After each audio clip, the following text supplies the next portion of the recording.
60 years ago, a Cold War fired up a space race between the Soviet Union and the United States. We choose to go to the moon in this decade and do the other things, not because they are easy, but because they are hard. For decades, national policy and NASA technology drove the US space program. Now, billionaires lead the way. T-minus 10, 9. It's a new dawn and new race for space. Liftoff of the Falcon 9 and Crew Dragon. Go NASA, go SpaceX.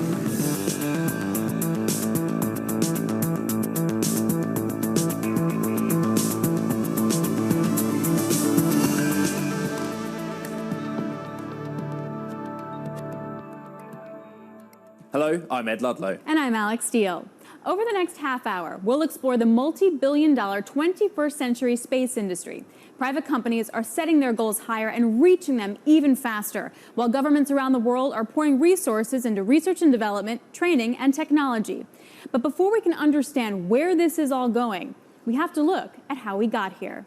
7, 6, 5, 1 for main engine start. NASA's Space Shuttle program was a shining new phase in America's journey to the stars. The goal? Reusable rockets ferrying astronauts and cargo into orbit for decades. Roger, Columbia. At first, it did just that. Launches and landings became routine, and space just another destination, until the Challenger. Oh my gosh.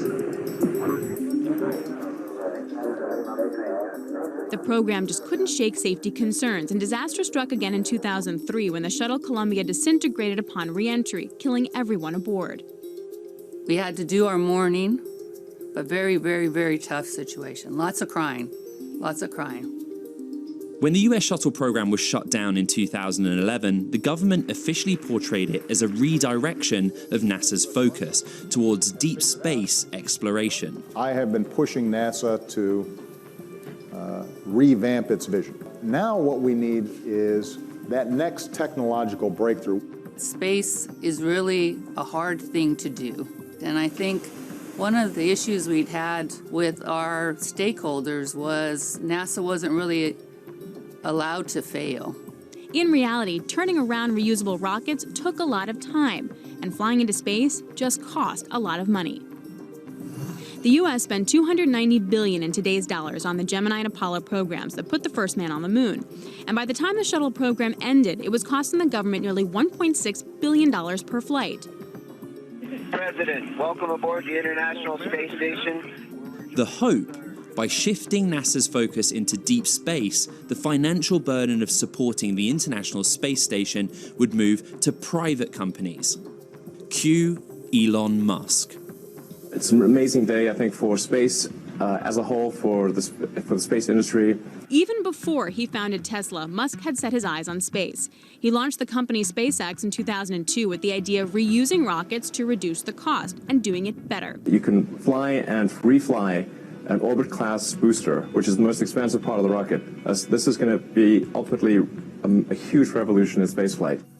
SpaceX, along with Boeing, secured $6.8 billion in NASA contracts to help fly U.S. astronauts into space. Two heads are better than one. And honestly, getting like 400 of them is even better. In 2012, Musk's SpaceX launched its Dragon spacecraft, the first commercial vehicle to deliver cargo to and from the International Space Station. And in 2020, Dragon carried a NASA crew to ISS for just $55 million per seat, 20% less than Russia was charging the US for the same service. And SpaceX isn't alone. Jeff Bezos' Blue Origin was among several companies that received NASA funding to develop spaceflight technology, marking the next giant leap in commercializing space. It's been just 11 years since U.S. Senators Bill Nelson and Kay Bailey Hutchinson passed legislation paving the way for NASA and the private sector to work together on space missions. Nelson now serves as NASA administrator and once flew a mission into space on the shuttle Columbia. He believes a program that has stalled is once again poised to soar. We're going to see another incredible leap, that going back to the moon in preparation to venture out into the cosmos.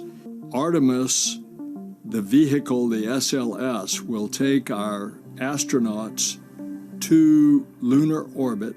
There they will transfer into a commercial vehicle, and that will go down to the surface of the moon. They'll do their activities, come back, and the spacecraft called Orion will return to Earth. So you see a combination of everything, public-private partnership. In theory, it's a perfect combination. NASA's expertise and experience infused with creativity and capital from big companies and billionaires. 20 years ago, we were worried about our space industry.